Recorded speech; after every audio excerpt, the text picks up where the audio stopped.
सिद्धेभ्यः। ॐ नमः सिद्धेभ्यः।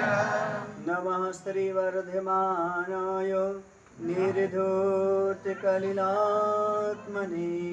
सालोकानां त्रिलोकानां यद्विद्यादर्पणायते यद्विद्यादर्पणायते। बोले अहिंसा परमो धर्म की जय। देवादिशी शांतिनाथ भगवान की जय। आचार्य गुरुदेव भगवान श्री विद्यासागर जी महाराज की जय। आचार्य समय सागर जी महाराज की जय। परम विजय जयकुंठ सागर महाराज की जय। आचार्य संघ की जय।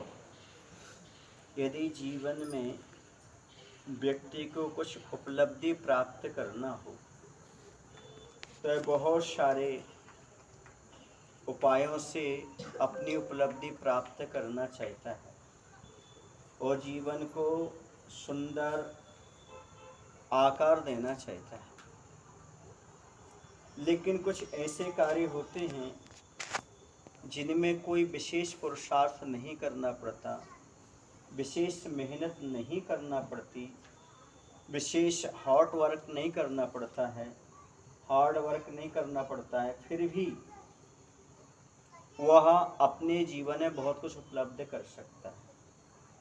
ऐसी चीज़ें आपके पास हैं, आप उनको जानते भी हैं, लेकिन उसके महत्व को नहीं समझ पाने के कारण उन चीज़ों को, उन अच्छी बातों को ग्रहण नहीं कर पाते।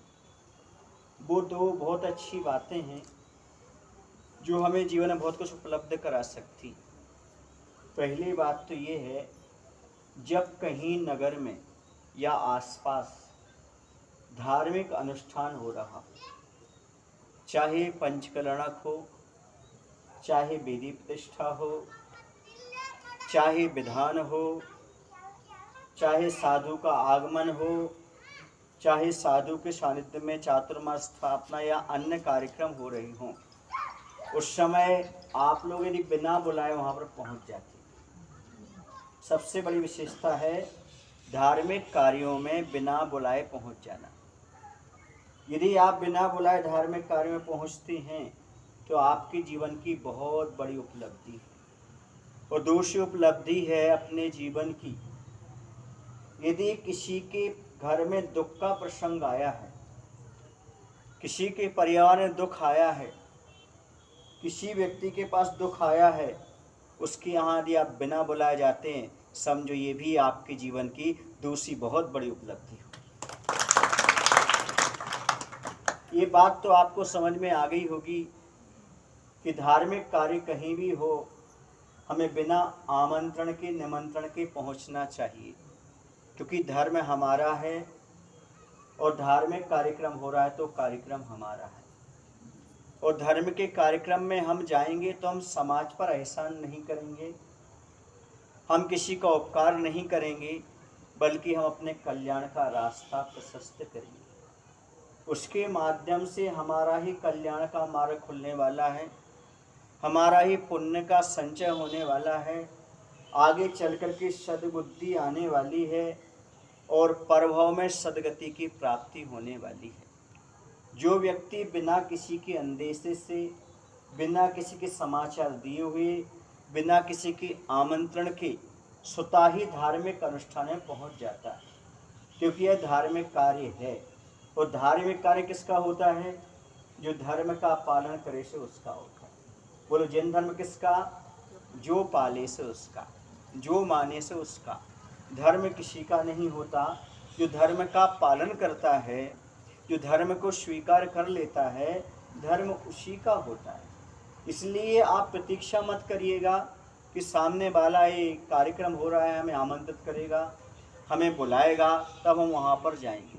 ऐसा कभी भी मन में विचार नहीं करना।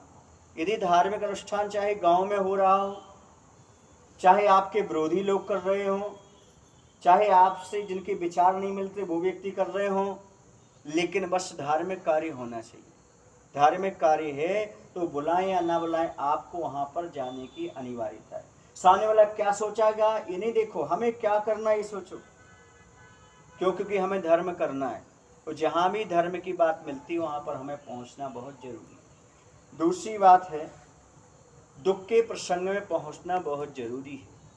यदि किसी व्यक्ति घर में दुख आया है, मान लो किसी के यहाँ किसी की मृत्यु हो गई, मरण हो गया, किसी को कोई अजारी बीमारी आ गई, किसी का एक्सीडेंट हो गया, या कोई भी घटना घट गई, तो आप प्रतीक्षा करते हो क्या वो बुलाएंगे तब उनके घर जाएंगे? यदि आपके मित्र हैं, आपके परिजन हैं, आपके कुटुंबी हैं, तो वहाँ तो आप जाते हो कि नहीं जाते हो? इसी प्रकार से नगर में कोई भी व्यक्ति हो, यदि आपको लगता है कि वीतराग धर्म संबंध रखता है, अहिंसा धर्म संबंध रखता है, तो आपको देरी नहीं करना चाहिए, तत्काल उसके घर आपको पहुंचना चाहिए। दूसरी बात, वो धर्म से संबंध रखे या ना रखे, एक करुणा एक भाव होता है, करुणा एक धर्म होता है। जैसे हम करुणा दान में पात्र अपात्र की गवेषणा नहीं करते, खोज नहीं करते, वैसे दुख के प्रसंग में करुणा बस उसके घर आपको जाना चाहिए, उसकी तकलीफ को पूछना चाहिए। अब आप पूछेंगे महाराज जी, धार्मिक अनुष्ठान में पहुंचना तो हम समझते हैं कि धार्मिक अनुष्ठान में हम पहुंच गए तो हमने धर्म कर लिया, लेकिन किसी दुखी के पास जाना कौन सा धर्म है? तो आचार्य कहते हैं, अपने दुख आने पर आंसू आना ये पीड़ा चिंतन नाम का आर्त ध्यान है, ये दुर्ध्यान है, ये अधर्म है। लेकिन दूसरे के दुख को देखकर आंखों में आंसू आना ये धर्म ध्यान, ये धर्म ध्यान कर रहे हो आप। किसी दुखी व्यक्ति के घर यदि आप पहुंच जाते हो, सांत्वना के दो शब्द बोल करके आते हो, उसकी कुछ मदद करते हो, उपकार करते हो, नहीं करते हो, लेकिन आप 5 मिनट समय दे करके आते हो और उसके दुख में अपनी अभिव्यक्ति करते हो और 4 शब्द बोलते हो, कोई बात नहीं, मैं आपके साथ हूँ, जितना बनेगा मैं सहयोग दूंगा, इस प्रकार के सांत्वना के शब्द हैं। आचार्य कहते हैं भी तुम धर्म ध्यान कर रहे हो, क्योंकि दुखी व्यक्ति के पास आप गए हो। सुख में भले मत जाना, शादी हो रही उसके यहाँ मत जाना, चल जाएगा, विवाह हो रहा हो मत जाना, कोई अच्छा रंगारंग कार्यक्रम हो रहा मत जाना, लेकिन यदि उसको दुख आया है तो जरूर जाना, क्योंकि सच्चा धर्मात्मा वही है जो पुण्य के उदय में सामने वाले के पास जाए या ना जाए, लेकिन पाप के उदय में जरूर जाता है। सामने वाले को जब जरूरत हो तब जाता है, भले उसके जीवन में कोई भी आपत्ति आती रहे, लेकिन दूसरा अहिंसा, और अहिंसा क्या कहलाता? आपको सभी जीवों के प्रति मैत्री भाव, किसी को कष्ट तो नहीं पहुंचाना, लेकिन किसी के कष्ट को देख करके आपके अंदर कष्ट उत्पन्न हो रहा है कि नहीं हो रहा है, आप दुखी हो रहे हो कि नहीं हो रहे हो, ये आपके अंदर के महावीर की पहचान है। दूसरे के दुख को देखकर जिसकी आंखों में आता नीर नहीं, मैं कहता हूं उसके हृदय में बसता महावीर नहीं। महावीर भगवान उसी के हृदय में निवास करते हैं जो दूसरे के दुख को देख करके अपने आंखों में आंसू लाता है, दुखी होता है, क्योंकि यही तो धर्म है। जैसे मुझे किसी चीज पर दुख होता है तो वैसे सामने वाले को दुख हुआ है, ऐसा महसूस करना ही तो आत्मा का परिचय है। जैसे मेरी आत्मा है वैसे प्रत्येक जीव में आत्मा है। मुझे कष्ट आया तो मुझे भी किसी की जरूरत पड़ती है, आपको पड़ती किसी की जरूरत नहीं पड़ती सांत्वना में। इसी प्रकार से किसी पर कष्ट आया है, यदि आप जाकर के निवारण करते हैं, दूर करते हैं, तो समझिए बहुत बड़ा धर्म करते हैं। तो आपका भी 2025 आने वाला है, तो इसमें कम से कम 2 नियम अवश्य लेना। कौन से 2 नियम लेना? धार्मिक कार्यक्रम कहीं भी हो रहा हो नगर में, बिना बुलाए पहुंच जाना, और किसी के यहाँ कष्ट का प्रसंग आया हो, दुख का प्रसंग आया हो, तो वहाँ पर बिना बुलाए चले जाना।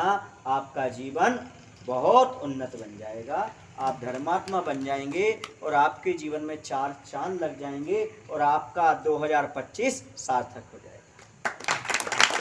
बोले महावीर भगवान की जय। कृपा करो, बाकी हम सभी लोग अपने जीवन में 2 काम अच्छी तरह से कर सकें, बिना बुलाए धार्मिक अनुष्ठान में एवं किसी के दुख का प्रसंग आया हो तो वहाँ पर पहुँच सकें। नमो शिवाय भगवान।